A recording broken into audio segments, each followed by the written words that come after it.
मते क्षमा कर दियंतु ऋषिपर।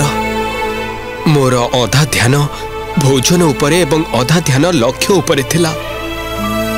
मो ज्येष्ठ माता मते अमृत पाई पठेइछंती ऋषिपर। जदि मु अमृत आनी तांको सामने रे रखी परिबि तेबे से मो मां को तांको दासत्वर बंधन रु सदा सर्वदा पाई मुक्त करि देबे। आपण मते दंड अवश्य देबे। मु ताको मथापाती स्वीकार करि नेबी।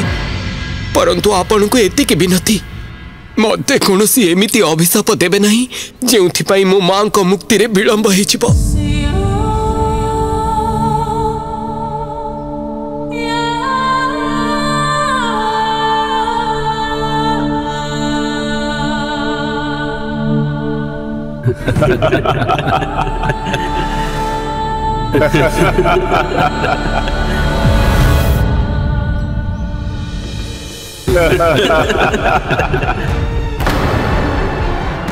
पुत्र गरुड़, आमे तुमको दंड किपरि देई पारिबु?